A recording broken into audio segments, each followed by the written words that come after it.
आज इंग्लैंड और वेस्टइंडीज के बीच विश्व कप का फाइनल मुकाबला थोड़ी ही देर में टॉस होने वाला है। दोनों टीम्स एक एक बार T20 विश्व कप जीत चुकी हैं। आज का मुकाबला तय करेगा कौन बनेगा विश्व विजेता।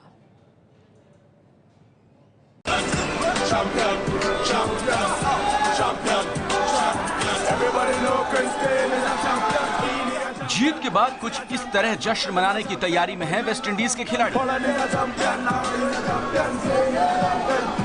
ये तस्वीरें सेमीफाइनल में भारत को हराने के बाद की हैं। वेस्टइंडीज ने तो अभी से खुद को चैंपियन मान लिया है।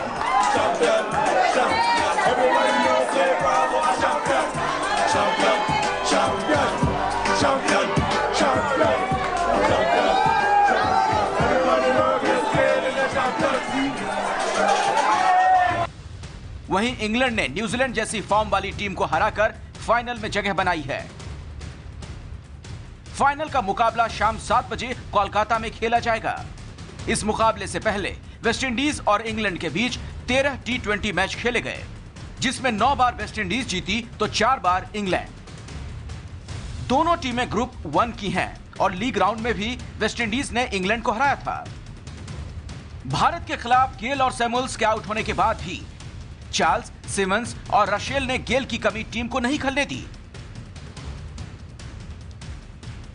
इंग्लैंड की चुनौती होगी ऑलराउंडर्स की इस लंबी लिस्ट को बड़ा स्कोर करने से थामने की। वहीं इंग्लैंड के जो रूट और जेसन रॉय शानदार बल्लेबाजी कर रहे हैं। वेस्टइंडीज की कोशिश होगी इन दोनों को जल्द से जल्द निपटाकर मैच पर शिकंजा कसा जाए। दोनों टीमें लीग राउंड में शानदार प्रदर्शन कर पहुंची हैं और फाइनल में भी रोमांचक मुकाबले की उम्मीद है।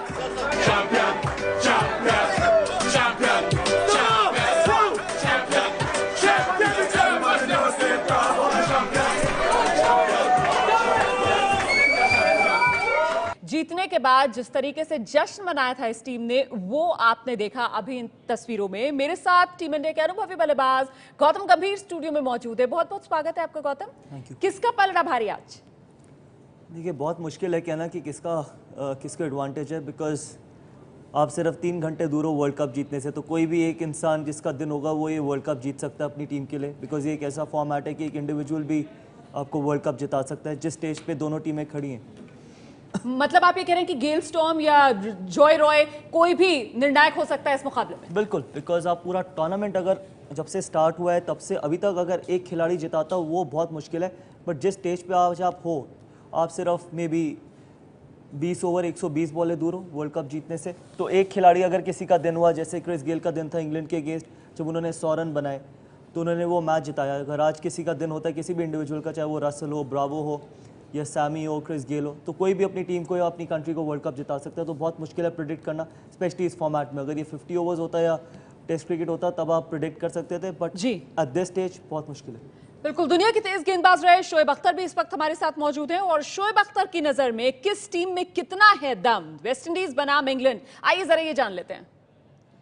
जी हाँ रुमाना, अगर आप देखिए दोनों टीमों की जो फायर पावर है बैटिंग में दोनों की ऑलमोस्ट सेम है। उनके भी 4 अच्छे प्लेयर हैं, बटलर हो गए, एलेक्स हेज हो गए, जेसन रॉय हो गए, फिर जो रूट जो बेहतर मेरे ख्याल में स्टैंड आउट करते हैं दोनों टीमों में से, वो जो रूट हैं। तो अगर वेस्टइंडीज देख लेंगे आप तो गेल है, चार्ल्स हैं, फिर सिमंस हैं, फिर ब्रावो हैं, सैमुअल हैं, रसल्स हैं।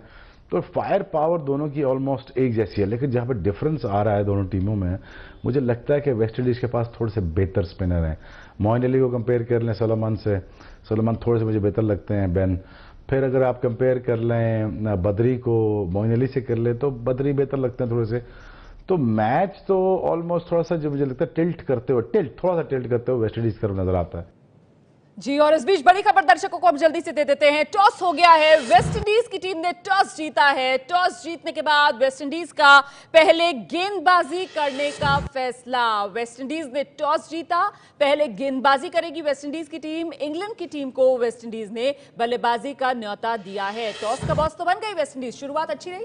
देखिए, एडवांटेज वेस्टइंडीज, बिकॉज अगर आप देखें जिस तरीके से उन्होंने 193 चेस करे थे इंडिया के अगेंस्ट, कहीं ना कहीं वहाँ से वो बहुत कॉन्फिडेंस ले रहे होंगे। बिकॉज अगर आप पहले बैटिंग करते हो तो कई बार आपको ये नहीं पता होता कि अच्छा टोटल क्या है। आप कोशिश करते हो कि आप 200-210 रन बनाओ, सेफ हो जाओ, बट उसके चक्कर में आप 150 पे भी आउट होने का चांस होता है। बट जब आप सेकंड बैटिंग कर रहे होते हो, कई लोग ये कहेंगे कि रन्स ऑन द बोर्ड, दूसरी टीम पे ज़्यादा प्रेशर है, बट जैसी वेस्ट इंडीज़ की बैटिंग लाइनअप है, अगर उनको टारगेट दिया जाए तो मे भी उनको ज़्यादा क्लैरिटी मिल जाती है। जिस तरीके की उनकी बैटिंग, अगर आप उनको पहले बैटिंग कराओगे तो कई बार जब क्लैरिटी नहीं होती तो वो पहली बॉल से मारना शुरू करते हैं, और कई बार ऐसी सिचुएशन आती है कि आप 20 ओवर भी पूरे नहीं खेल पाते। बट जब आपके सामने एक टारगेट है, तब आपको पता है कि आपको कैसे गेम प्लान एग्जीक्यूट करना है, कैसे आपने अपनी इनिंग्स बिल्ड करनी है और गेम को एंड तक लेके जाना है। मे बी अगर वेस्ट इंडीज़ लास्ट मैच में पहले बैटिंग करती, मुझे नहीं लगता कि वेस्ट इंडीज़ 190 बनाती पहले बैटिंग करके, बट अगर उनको चेस करने को मिले तब उन्होंने बेटर प्लान किया। तो जिस तरीके की बैटिंग लाइनअप है, I think advantage West Indies, specially जब वो बॉलिंग पहले कर रहे हैं और बैटिंग सेकंड करेंगे। और कोलकाता के इस ईडन गार्डन्स में ड्यू फैक्टर कितना अहम रह सकता है? देखिए, ऑब्वियसली मुंबई जितना ड्यू तो नहीं होगा मुझे लगता है, बिकॉज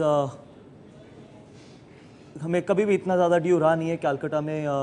नॉर्मली आईपीएल के टाइम भी अगर हम सेकंड 8 बजे का मैच खेलते हैं तो सेकंड इनिंग में इतना ज़्यादा ड्यू नहीं होता। मुंबई में बहुत ज़्यादा ड्यू होता है, बट फिर भी Kolkata is also very good chasing ground. अच्छी विकेट हुई तो आप कुछ भी चेस कर सकते हो, आप 200 रन भी चेस कर सकते हो। और जैसे मैंने कहा कि वेस्ट इंडीज़ जैसी टीम को अगर उनके सामने आप टारगेट रखोगे तो वो कहीं ना कहीं बेटर प्लानर्स हैं। अगर आप वो पहले बैटिंग करते हैं तो बहुत मुश्किल हो जाता है कि उनको सेट करना टारगेट की कितना टारगेट अच्छा होगा। बिल्कुल। और शोएब अख्तर जो है वो तो कोलकाता में ही आई है, जरा शोएब से जान लेते हैं पिच का मिजाज कैसा है। शोएब, मुझे लगता है कि बहुत बेहतरीन विकेट बनाया जाएगा जिसपे अच्छे बड़े स्कोर हों। फाइनल है, कोई भी नहीं चाहेगा कि टीम 100 सवा 100 पे 200-150 पे आउट हो। अब मेरे ख्याल में सौरव गांगुली ने बड़ा अच्छा काम करके दिया है। पिछले मैचेस भी यहाँ पे बड़ा अच्छे इंतजाम हुए हैं।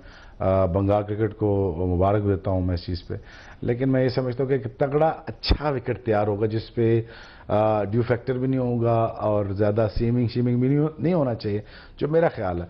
और एक तगड़ा विकेट होगा। बैटिंग फर्स्ट और सेकंड मैं ज़्यादा उस पर जाता, तजिए पे जाता नहीं हूँ, क्योंकि मैं समझता हूँ कि इस विकेट पे बाद में बैटिंग करेंगे तो शॉर्टें लगेंगी, पहले करेंगे तब भी लगी। मुझे लगता है पहले थोड़ा बॉल रुक के आता है, थोड़ा सा रुक के आता है बॉल, थोड़ा स्पिन ज़्यादा होगा। शाम में थोड़ा सा ओस पड़ने की वजह से विकेट जुड़ता है और शॉट बेहतर लगती हैं थोड़ी सी, क्योंकि नमी तो रहती है हवा में और वो नमी को आप कम नहीं कर सकते। उसके से बॉल बेहतर होता है। लेकिन उस पर एक एडवांटेज भी, उसमें सीम भी होता है। और ये कि मुझे लगता है कि बाद में बैटिंग करना इंडिया में ज़्यादा बेहतर होता है, क्योंकि लाइट के नीचे हमेशा बॉल बल्ले पे बेहतर आ रहा है। विकेटें थोड़ी सी रुकने की बजाय बॉल अच्छा स्किड थ्रू करता है विकेट पे। तो I think it's my assumption है, मैं प्रेज्यूमेबली स्पीकिंग, तो मुझे लगता है कि वेस्ट इंडीज को बैट सेकंड करना चाहिए। गौतम, आप सहमत है बड़ा स्कोरिंग मैच होगा? I hope so, because match के टूर्नामेंट के पहले दिन से यही बोल रहे हैं कि अच्छी क्रिकेट देखने को मिले वो ज़्यादा इंपॉर्टेंट है। और T20 फॉर्मेट में अच्छी क्रिकेट आपको तभी देखने को मिलेगी जो विकेट्स अच्छी होंगी। बिकॉज अगर विकेट अच्छी नहीं होगी तो बिकॉज 120 बॉलें पता भी नहीं चलती, जैसे 6-7 ओवर होते हैं, अगर अच्छी क्रिकेट देखने को नहीं मिलती तो कहीं ना कहीं बहुत डिसअपॉइंटिंग होता है। बिकॉज T20 फॉर्मेट जब स्टार्ट हुआ था तो इसीलिए स्टार्ट हुआ था कि लोग आएँ, छक्के चौके देखें, विकेट्स गिरती हुई देखें, अटैकिंग क्रिकेट देखें, एक्साइटिंग क्रिकेट देखें। बट और वो सारी चीज़ें तब ये सारी चीज़ें बहुत विकेट पे डिपेंड होती है। तो आई होप अच्छा फाइनल हो, जिस तरीके का सेमीफाइनल था इवन दिल्ली में और जिस तरीके का सेमीफाइनल था बॉम्बे में। बिकॉज जब आप पहली टीम 190 बनाती है और दूसरी टीम 190 चेस करती है तो कहीं ना कहीं वो बहुत एक्साइटिंग हो जाता है। आप ये देखना नहीं चाहते कि किसी टीम ने 120 रन बनाए और दूसरी टीम बड़ी मुश्किल से 120 तक पहुंच रही है, बिकॉज वो फिर कहीं ना कहीं बॉलिंग डोमिनेटेड मैच हो जाता है और बैट्समैन और पूरे मैच से बाहर हो जाता है। तो आई होप कि अच्छा मैच हो और अच्छी विकेट हो, एंड मुझे लगता है कि इस मैच में हाई स्कोरिंग मैच हो सकता है। कौन बनेगा विश्व विजेता? आज इस सवाल का जवाब मिलने वाला है। जी हां, फाइनल मुकाबला वेस्ट इंडीज और इंग्लैंड के बीच। टॉस वेस्ट इंडीज की टीम ने जीता है। टॉस जीतने के बाद वेस्ट इंडीज ने पहले गेंदबाजी करने का फैसला लिया है और जो टीम आज जीतेगी वो बनेगी विश्व विजेता। इंग्लैंड की टीम पहले बल्लेबाजी करेगी क्योंकि टॉस जीतकर वेस्ट इंडीज की टीम ने पहले गेंदबाजी करने का फैसला किया है। गौतम, ज्यादा पुरानी बात नहीं है, इसी टूर्नामेंट में वेस्ट इंडीज ने इंग्लैंड को हराया था। उस हार की यादें सता रही होंगी इंग्लैंड की टीम को। बिल्कुल। और अगर आप उस मैच में भी देखें तो वेस्ट इंडीज़ ने चेज ही किया था और 185 चेस किए थे। तो जब आप किसी भी टीम के अगेंस्ट 185 चेस करते हो और किसी भी कंडीशन में करते हो तो आपके पास वो एक्स्ट्रा एडवांटेज और एज होता है। और आज भी आप पहले इस मैच में, बड़े मैच में भी आप चेस कर रहे हो तो कहीं ना कहीं वेस्ट इंडीज इंग्लैंड को लग रहा होगा कि उनको 180 से ज़्यादा रन चाहिए। तो वो इट्सेल्फ उनके ऊपर बहुत बड़ा प्रेशर होगा कि अगर आप पहले बैटिंग करें, आपको 180-185 से ज़्यादा रन बनाने अगर वेस्ट इंडीज़ को रोकना है, बिकॉज उससे कम आप कुछ भी बनाते हो तो आपको पता है कि वेस्ट इंडीज़ के पास इतनी फायर पावर है कि वो उस टोटल को चेस कर सकती है। तो जैसे मैंने कहा कि वेस्ट इंडीज़ को एडवांटेज टॉस जीतने का, बिकॉज वो सेकंड बैटिंग कर रहे हैं और वो यही सोच रहे होंगे कि अगर हम इंग्लैंड कुछ भी 170-80 रन बनाता है तो वो इजीली चेस कर सकते हैं इस ग्राउंड में, बिकॉज ये ग्राउंड भी छोटा है, ये ग्राउंड भी इतना बड़ा नहीं है जितना नागपुर या बाकी हमने काफ़ी ग्राउंड्स देखे हैं, बिकॉज बॉम्बे और कोलकाता के ग्राउंड में इतना फ़र्क नहीं है साइज पॉइंट ऑफ व्यू से। जी, तो मुझे लगता है कि एडवांटेज वेस्ट इंडीज़। वैसे अगर इंग्लैंड की टीम की एडवांटेज की बात की जाए तो बैलेंस टीम है, संतुलित टीम, यही उसकी सबसे बड़ी एडवांटेज है। बिल्कुल, और जितने ऑलराउंडर्स इंग्लैंड की टीम के पास है और जितनी बैटिंग में डेप्थ इंग्लैंड की टीम के पास है उतनी किसी भी टीम के पास नहीं है इस कंपटीशन में। अगर आप देखें उनका लियाम प्लंकेट नंबर 11 पे खेलता है जो ठीक ठाक ऑलराउंडर है, ऐसे नहीं है कि वो बैट नहीं पकड़ना जानते। आदिल रशीद, डेविड विली जो अपनी काउंटी के लिए ओपन करते हैं, तो अगर आपका नंबर 10 का खिलाड़ी बैटिंग कर सकता है तो आपको ये लाइसेंस देता है कि आप ऊपर जाके आपके जो ओपनर हैं, आपके जो टॉप 3 बैट्समैन वो खुल के खेल सकें, सिर्फ बिकॉज आपके पास इतनी डेप्थ है। बट वेस्ट इंडीज़ के पास ज़्यादा फायर पावर। अगर आप देखें इंग्लैंड के पास बिग हिटर्स में may be Jos Buttler, Jason Roy ऊपर और बीच में जोस बटलर।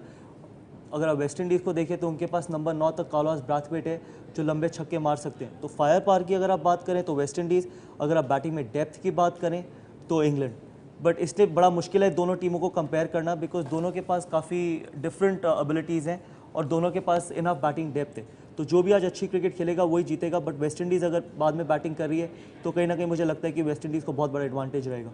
जी बिल्कुल, इसी वजह से मामला जो है वो 50-50 का है। लेकिन शोएब अख्तर बता रहे हैं कि अगर वेस्टइंडीज की टीम जीतेगी तो फिर जश्न का क्या अंदाज रह सकता है। शोएब, देखिए, बहुत सारे लोग तो इसलिए भी दुआ कर रहे हैं वेस्ट इंडीज जीते क्योंकि हमें 1 घंटा डांस देखने को मिलेगा जीतने के बाद। तो ये भी लोग कह रहे हैं कि यार अगर वो जीते तो इंग्लैंड तो एक लैप लेके तो अंदर चल जाएंगे, तो वेस्ट इंडीज पूरा 1-2 घंटा डांस करेंगी, आपको फुटेज बेहतरीन मिलेगी और आपके टीवी इंशाल्लाह बिकते रहेंगे। लेकिन मैं समझता हूँ कि इंग्लैंड की टीम भी बहुत तगड़ी है। मेरे जो वोट्स हैं वो थोड़ा बहुत इंग्लैंड की तरफ जाते हैं और थोड़े बहुत वेस्ट इंडीज की तरफ भी जाते हैं क्योंकि ये दो बैलेंस टीम है। अगर थोड़ा सा बहुत डिफरेंस है इनका तो वो है मेरे ख्याल में स्पिन अटैक का, तो थोड़ा सा डिफरेंस उनका लगता है। लेकिन इंग्लैंड का पेस अटैक जॉर्डन के साथ तगड़ा लग रहा है मुझे, विली के साथ, जॉर्डन के साथ तगड़ा लग रहा है।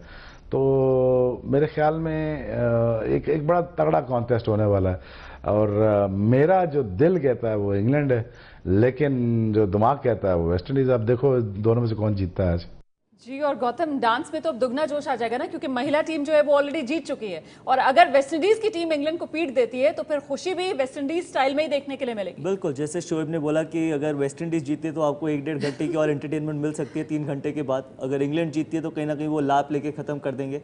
तो हम सब यही चाहते हैं कि वेस्ट इंडीज़ जीते, बिकॉज 3 घंटे के बाद आपको फिर 1-1.5 घंटे की जैसी उनकी सेलिब्रेशन है, जैसा उनका डांस है, आपको देखने को मिले। बिकॉज ये सारी चीज़ें आप रिलेट करते हो T20 फॉर्मेट से, आप एंटरटेनमेंट रिलेट करते हो T20 फॉर्मेट से, आप फ्लेयर, और ये सारी चीज़ें वेस्ट इंडीज़ के पास बहुत नेचुरली आती है, इंग्लैंड के पास कहीं ना कहीं नेचुरली नहीं आती। तो हम सब ये विश करते हैं तो कि इसी वजह से वो T20 फॉर्मेट जो है वो पूरी तरीके से फिट नजर आता है वेस्ट इंडियन प्लेयर्स के लिए और पूरी तरीके से वो खुद को ढाल चुके हैं इस फॉर्मेट में। बिल्कुल, और जितने वो कंसिस्टेंट इस फॉर्मेट में रहे हैं, मुझे नहीं लगता किसी और फॉर्मेट में रहे हैं पिछले 10 साल में। टेस्ट क्रिकेट आप देखें, वनडे क्रिकेट देखें, वो इतने कंसिस्टेंट नहीं रहे। बट T20 में दूसरा फाइनल वो खेल रहे हैं, क्या पता आज वो दूसरी बार जीत सकें वर्ल्ड T20 टूर्नामेंट। इसलिए बिकॉज फ्लेयर, एंटरटेनमेंट, आप अंदर जाके खुल के खेल सकते हो, कोई प्रेशर नहीं है आपको, एंटरटेनर्स हो आप, और ये फॉर्मेट भी एंटरटेनमेंट ही है। तो कहीं ना कहीं ये परफेक्टली सूट करते हैं। और जैसे शुभ ने बोला कि हम चाहते हैं कि वेस्ट इंडीज़ जीते, बिकॉज आप 1-1.5 घंटा और एंटरटेनमेंट देखना चाहते हो, और जिस तरीके का वो उनका कल्चर है, डांस है, कहीं ना कहीं बहुत ज़्यादा एक्साइटिंग है। और एक बात तो तय है, एक और इतिहास रचा जाएगा आज। जो भी टीम जीतेगी T20 वर्ल्ड कप के इतिहास में ये पहला मौका होगा जब कोई टीम दूसरी बार खिताब अपने नाम करेगी, क्योंकि इंग्लैंड और वेस्ट इंडीज की टीमें दोनों ही एक बार विश्व विजेता T20 फॉर्मेट में बन चुकी हैं। अगर दोनों कप्तानों की बात की जाए, मॉर्गन और सैमी, तो इस तुलना को आप किस तरीके से देखेंगे? देखिए, सैमी का इतना बड़ा कोई आई थिंक कंट्रीब्यूशन तो रहा नहीं है इस टूर्नामेंट में। उन्होंने शायद 11 बॉलें बैट से खेली और 12 बॉलें टोटल डाली हैं पूरे टूर्नामेंट में। इसलिए और मॉर्गन का भी जो परफॉर्मेंस है, उनका इंडिविजुअल परफॉर्मेंस, वो भी कुछ बेहतर नहीं रहा है इस टूर्नामेंट में। बट मॉर्गन अगर आप देखें तो मॉर्गन अपनी टीम के लिए नंबर 4 पे खेलते हैं, और सैमी आप देखें तो वो अपनी टीम के लिए नंबर 8 पे खेलते हैं। और कम से कम मॉर्गन ने बैटिंग तो मॉर्गन को मिली है, सैमी के पास तो इतनी अपॉर्चुनिटी ही नहीं आई। और इसलिए मेरे को लगता है कि वेस्ट इंडीज़ के पास चांस भी है, बिकॉज आपके पूरे टूर्नामेंट में अगर आपके कप्तान के पास जो नंबर 8 पे खेलते हैं, जो सपोज टू बी ऑलराउंडर हैं आपके, उनको इतनी अपॉर्चुनिटी नहीं मिली। तो इससे ये पता चलता है कि आपकी टीम अच्छा कर रही है, आपकी टीम ने ऊपर से ही कई मैच जीते हैं और लोगों ने रिस्पॉन्सिबिलिटी ली है। मॉर्गन नंबर 4 पे ऑब्वियसली उनका फॉर्म भी बहुत मैटर करेगा, उनको रन बनाने पड़ेंगे बिकॉज जिस तरीके से उन्होंने पूरे टूर्नामेंट में 2 या 3 बार वो 0 पे आउट हुए हैं। बिकॉज अगर आप अपनी टीम के लिए नंबर 4 पे खेलते हो तो आपको कंट्रीब्यूट करना बहुत ज़रूरी है। अगर आप नहीं कंट्रीब्यूट करते तो कहीं ना कहीं आप नंबर 5 और 6 के लिए बहुत ज़्यादा प्रेशर डाल रहे हो। तो मुझे लगता है कि कप्तानी दोनों ने अच्छी करी। ऑब्वियसली अगर दोनों की टीमें फाइनल में पहुंचेंगी तो ऑब्वियसली आपको क्रेडिट देना ही पड़ेगा जी। बट कहीं ना कहीं सैमी का कंट्रीब्यूशन कम है एज अ प्लेयर। मॉर्गन का ऑब्वियसली बेस्ट फॉर्म में नहीं है। तो आज देखेंगे कि दोनों में कौन ज़्यादा कंट्रीब्यूट करता है बिकॉज कप्तानी भी इंपॉर्टेंट रहेगी। आज के मैच में प्रेशर रहने वाला है। कई बार ऐसी भी सिचुएशन आएगी कि जब आपके बॉलर अंडर प्रेशर होंगे, आप खुद अंडर प्रेशर होगे, तब आप अपने आप को कैसे हैंडल करते हो। बिकॉज आपको आज पता है कि आपने एक भी गलती करी तो कहीं ना कहीं you never know next world cup में क्या होता है, वेदर आप खेलते हो अगला वर्ल्ड कप जो 2 या 3 साल के बाद है। तो ये क्रंच सिचुएशंस बहुत इंपॉर्टेंट है और इन सिचुएशंस में कौन अपने आप को बेटर हैंडल करता है वही बेटर कप्तान होगा। कौन बनेगा विश्व विजेता, फाइनल मुकाबले पर हमारी नजर लगातार बनी हुई है।